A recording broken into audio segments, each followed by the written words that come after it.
Hello, beautiful. Welcome back to our Man Society Talks. Today we have the two gorgeous women that we'd love to talk with, Afsana and Mukaisenga. And actually, Mukaisenga had such a good question last time, and she asked if we could make a topic about this, make a conversation with this topic. So I'm just gonna give the mic to Mukaisenga, and she can drop the topic and let's just start conversing. Oh my God, your introduction was just perfect, Liz. Thank you, beautiful queen. That was beautiful. Okay. So, what we wanted to talk about, and I want you guys to really think about it, just take 5 seconds, even 5 minutes, and think about how we can really organize ourselves when it comes to within the African community. So, what I want to start by doing is I want to have your opinion first. I want to know, for example, I want to start with you, Liz. I want you to tell me what it is that we can do within the Black community to better be organized. Ooh, what a great question.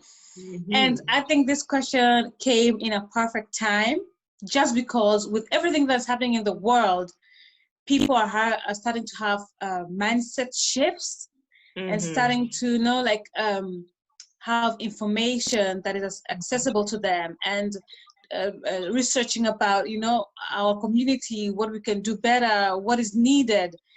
So I think for us to change our community, we should first change our mindset, because if the mindset is not there, then we cannot get there. And the first thing I think with the mindset will be to always think about the word Ubuntu, which is a South African name, South African word that is vastly used in Africa to talk about the community. Ubuntu means community and being tight, doing things together. If I am, if you are, you know what I mean? I have, if you have. So there's no this thing about entitlement, oh, I've worked so hard for this, so it's only me, mine. No, we have to share. It's Ubuntu, it's ours, exactly. All of us. So when our mindset shifts to Ubuntu, and instead of individualism, which is mostly for West European people, it's all about individualistic things. You move out of house when you're 18 years old, you do this on your own, you go, it's always about individualistic, which is not a bad thing. But first we need to think about the community, and change that perspective of ourselves in the community. Beautiful, beautiful. Ubuntu, I just learned something because I didn't know that word before. And that come from South Africa? Yeah, it's a South African name. Yeah, South African word. Yeah. It's a South African word. Okay, that's a good one. What about you, Afsana? I want to hear you first. Well, I totally agree with Liz. I think we should support each other because that's something that we're not having in the African community. I mean, look at Turkish people, Arabic people. They really help each other and they really achieve a lot of things because of that. But we African people, we don't really have that supportive system in our community. So that's the first thing that we should do, I guess. I do not think that we should really, because most of the time what we do within our community, within the African community specifically, we always say they do this a certain way, so we should do the same, the Jewish, the Turkish, the Moroccans, we don't really have to look at what they're doing specifically all the time. We just have to find the way for us, what works for us to do it. And as Liz has said it is psychologically first, because she said something that was really beautiful. Don't think about me, like I want to have it for myself. Think about if I'm winning, then I'm winning for the rest of the people, for my community. I'm winning for my family. I'm winning for the people that I'm hanging around with who are in my community. So when I also say we have to find a way to organize ourselves, I think it also starts with really taking the time to also have the younger generation to sometimes talk to them. You have, for example, let's just say your friends, your neighbors who are in your community, and they also have children. Imagine that, for example, I'm just giving an example right now. So you are a parent, for example, Lise, right? And you have other people within your community who are also parents, you know? So why not find a way to organize yourselves and make sure that you have a day during the week or even once a month where you take the time to talk to the younger generation, your kids, you know, even the cousins who are younger, like everyone who's around, and trying to really have that psychological, conversation, because they are not really, how can I say this? They're not really prepared when it comes to really know about their history, for example, really know how valuable they are, really know their worth, especially when you grow up in Europe. We don't have to forget about that, because that's the one thing. That's the one thing. We grew up in Europe, and also for us, we have been here for years, for many years, and we tend to also not really know, not really take the time to make the research. We don't really also know where to go. We don't know where should I start. Don't think that Wikipedia is going to give you everything. That's not going to happen. Like, you have to start making your own research. You have to start really doing that. So what I'm saying by this is, like, organize yourself within the community. Start with the younger generation. Make sure that they know that they are valuable, that they are beautiful, that they are appreciated, that we have a beautiful culture. We have our own ways. We don't need to act how Europe want us to act, a certain way. We have our own ways. We come from a country, we come from a continent who's extremely, extremely wealthy. So please, remember that. Just remember, by organizing yourself, what I mean by that, like, to just start with the younger generation. And also what I'm saying is, for example, Afsana, you can take beautiful pictures. You know that. Yeah. So I love the way that when you go sometime from place to places, you can do that, girl. And you just decide to take some beautiful pictures, and I think it's really fine. But we are from Belgium, you and I, and how many Black business owned do you know? I'm asking this question to you. I honestly know 2 or 3, and I went to their places, but that's it. 2 or 3 people. 2 or 3 people, right? So it's not that many. No. Because we also have to remember that when it comes to living here, by the way, another topic for another time probably, but we are extremely in the minority when it comes to us being here in Europe as well. So there probably not going to be a lot of Black-owned businesses, but if they are, please remember to also go there, like what you're doing, for example. Like, I think you have a beautiful talent when it comes to really also taking pictures and making also a place look extremely beautiful, and doing it in your own way, like, you are extremely creative. So that's what I love about you. So when you do that, please put that same energy when it comes to supporting another sister or brother who has his own. Yeah. Exactly. They know they're wealthy. They know they all have all that money. I don't have any issue with that, but I just want to make sure that we organize ourselves to make sure that we also put the businesses, the Black-owned businesses who are over here in Europe, that they can get well known, You said, So that's what I want to add to this. But what about you in the Netherlands, Lise? I want to know, like, how many businesses do you know over there? well, I think I know like 15 Black-owned businesses. Wow. Okay.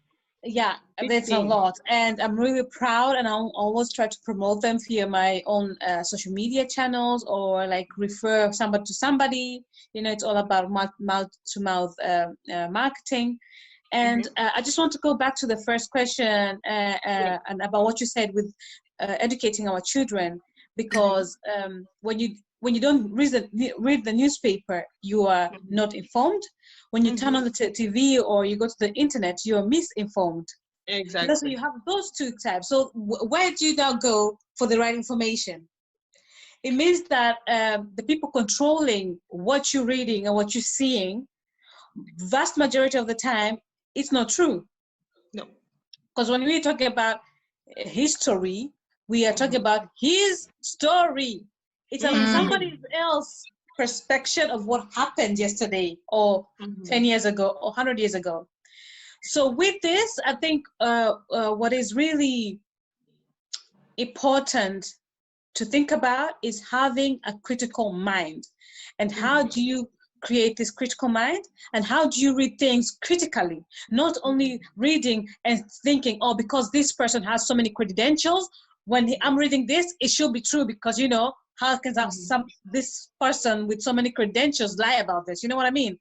So it's about critical reading, knowing when you're getting the information from, and also when it comes to the younger generation, my kids back, for instance, instead of us complaining about this pagan or European festivals for, you know, like Santa Claus or Christmas, or things that really never doesn't have anything to do with the Black culture. Instead of us complaining about it now, let's organize ourselves and create a camp, you know, for kids between the age or maybe of 6 till 14 to go to the camps with their parents, where we have teachers, history teachers coming from Africa, coming from the Caribbean, and showing us the culture, the way to live. You know, like when you were talking, the idea just came to my mind. Oh my God, we should create a camp. But that's so true. And have the children go to these camps with their parents, of course, because I really think you should do things with your parents. Definitely, and when you're older, maybe 16 plus, you can, you know, create another camp for mid-adult children, like teenagers, you know, but it has to be integrated in them in an early stage. And, you know, in Africa, the reason why people have so many children and are blessed to have children is because they have a village supporting them with raising these children. You know what I mean? So it really takes a village to raise a child. Exactly. So when we take that that mind and that way of thinking and bring it here, and with our children with these camps, maybe we could create a camp, or how you call those camps? I don't even know how do you call those camps, but you know what I mean, right? Like where you go for a weekend, you have fun, there are these attractions, you have like a museum type of way, you have a lunch where they serve West African food, East African food, North African food. So like it will be such an eye-opening experience, you know what I mean, for the children, for the mothers. So definitely. I love it. I think that's one thing that we can create now, and I think now is the best way to create more than ever. And since we know that, you know, maybe this epidemic may happen again, and traveling will be much more difficult to travel, maybe outside of the Europe, then this idea makes more sense now than ever, because now you have somewhere to go with your with your children, somewhere that they will learn the story of our story, you know, of our ancestors, of our culture, our heritage, and not forget about it. You know what I mean? Because when we are here, we are Africans. When we are back in Africa, we are Africans trying to be European. You know what I mean? Exactly. So there's no way we fit. So let's try to take great things from both worlds. Indeed. That's no, it's okay, Elise, go on. Yeah, and I think in Europe, in the Netherlands, Black-owned businesses are booming, and I'm really proud of it. And we should find a way to support this type of businesses when it comes to promoting, or maybe just referring a person. When you see, like, when you, let's say you order something online, you know, from a Black-owned business, but maybe the service is a bit, you know, not the way you're used to, because, you know, other businesses with large amount of marketing or money in their bank account have a better service, you know what I mean? And this person that is trying to like create a product or service is still struggling into those areas, you know, the marketing area, the finance area. So when you order something from this person, maybe the service is not as great as you would expect, right? So maybe instead of then backlashing or leaving a bad review, what you could do maybe is, you know, write an email or get the person on the phone, like, okay, I see that you're struggling maybe with service because I did not like the way you serviced me. How can I help you to better this? You know, I have some few tips. Maybe I can give you this tip. So try first to help, and then when the help is not accepted or you see it happening maybe multiple times, then you can, you know, you can relieve a bad review, because bird service, if you're Black owned business or not, you know what I mean? But first, let's try to help them, because these people that have good services and good customer service have a big marketing firm supporting them, or a marketing area, or you know, a big bank account, so they can afford to have great services. So I think that's one thing that I want to give the audience that is listening to this. When you support a Black owned business and you don't like the service, the packaging, whatever that it was that you didn't agree on, please first contact the owner. Exactly. A feedback, a constructive feedback. Don't just come say, oh, this is so bad. Okay, then what would you like to know? But maybe they didn't do enough marketing research to know what you would like as a customer. So when you leave a constructive feedback to the owner, now the ball is now in the owner's hand, and he or she will decide how to further with the company. But please first be a human being first, and then a customer second when it comes to that in the first time. Of course, when this happens multiple times on occasional times, then of course just leave a bad review, and they should just, you know, do their best. That's what I want to say about that. I totally agree. And this is really funny because I'm in this group on Facebook. It's called Black Ladies Talk in Holland. And there was this lady who came with the idea that you just gave, Lise, to create like a kind of school for Sunday for children, Black children. It doesn't matter from which country, but all the Black children come together to learn more about our history. And honestly, I really want to enjoy it, but it's in Holland and I don't have any driving license, but it's really some very good idea that we should really develop. And the second thing that I want to say is to all the Black business owners who are listening to this podcast, please give some good service to Black people too, because I noticed, like here in Belgium, when you go in a restaurant and it's owned by a Black business owner, he's not gonna welcome you on the same way he welcome a white person. He's gonna welcome you on a very bad way comparing to the white client, which is very bad, and it's everywhere. So I think Black business owners should also like respect us Black clients a bit more. But you know what it is also, Afsana, honestly? I also have the impression it's not even, you know what? I think that as a client also, we Black people, when it comes to coming to a restaurant who's Black owned, you know, and we come in, we already have this thing in our minds. We are extremely critical. We are already thinking, is he gonna be on time? Is he gonna serve me well? So we already have the attitude, you know, when you come in, you're already like, you know, judging. You're already judging. This is what we do. We do that like without even knowing. We say, oh my God, I just hope that this is gonna be good because, you know, it's Black owned. So as long as we don't change that, then they also not gonna change it. They're also gonna be like, you know what? I know they're gonna be critical when it comes to me serving another, you know, person who's not Black. I know that they're just, you know, they're gonna be relaxed, but I know my people. That's what he thinks, you know. That's what he thinks. That's true. We are very judgmental. Extremely, because like Liz was saying earlier, she was saying like we absolutely need to have that conversation. We need to have an open conversation. I think we also talked about this the last time. It's psychologically first. Like the appreciation needs to happen first within ourselves. Appreciate yourself first, you know? Yes. Appreciate your community first. Like learn to really love and be really proud of your community, you know? And we just have to be, we need to stop being judgmental towards ourselves. That's the main problem, really. You're right. Yeah. You're So right. So I think what I wanted to add on that is that when you enter a place that is black owned, mm-hmm. the energy you carry, the energy that you carry is the energy that you get back, literally. But Exactly. and when you're smiling and you're happy, it's almost impossible for this person that's looking at you to be to be angry or to be, like you're happy and you're I know. smiling. Why would that person look at you like, you know what I mean? You will bring back so much energy that you're like, okay, I can't be mad at this person because Mm-hmm. I Mm-hmm. have to like be cordial and also be happy and smile. So the energy that you carry with you is the energy that you're gonna get back. True. True, girls. Yeah.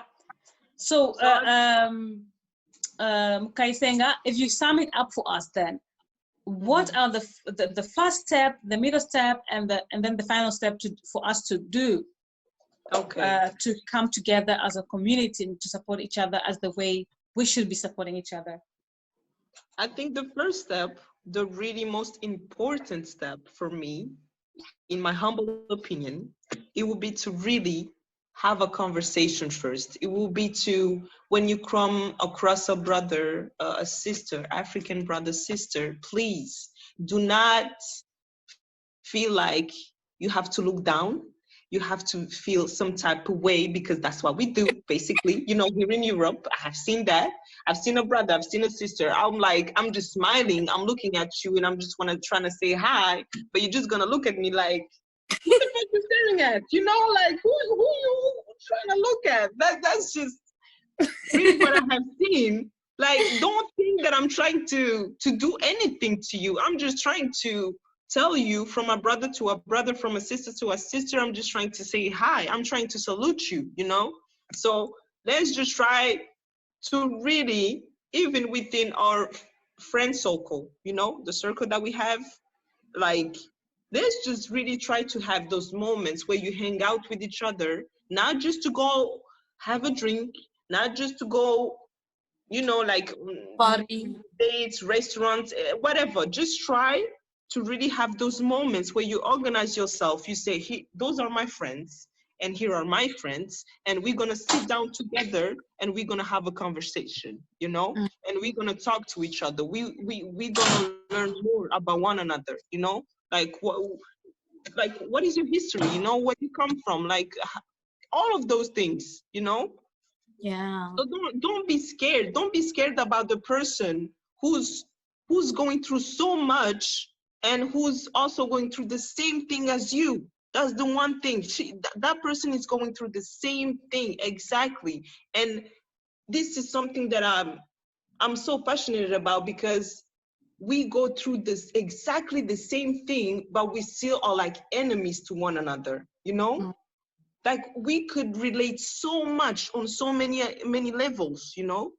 And the second thing for me would be, once we have accomplished that first one, that would be to really start writing down, like, what it is exactly the action that we're going to take, what it is exactly that we're going to do, and have being organized, and also have a structure of how we're going to do it. Like, we don't need to go from left to right. No, let's have some type of structure and know where we're Yeah. going. Exactly, like a plan. Like, how quick are we when we say we want to make a business plan? Everyone want to jump on the idea, right? So let's start by doing that. Like, they just organize ourselves. That would be my second point. And I think, Liz, you asked me a third one, right? Did you ask me a Yeah. third one? Like of the whole thing, but you already actually you already say what the conclusion I is, I think I guess. did it. I'm not sure. Did I say it? Sometimes I can go really Yes. quickly. Yes, Okay, I think good. you touched upon the whole concept of community and how we can change as a community and how we can support each other.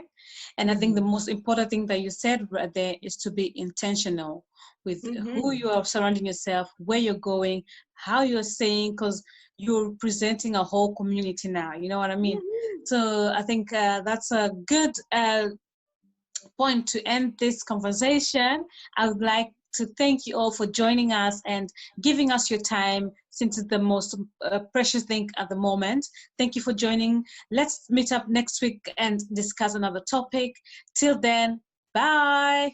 Bye bye. Thank you, beautiful queens. Bye bye.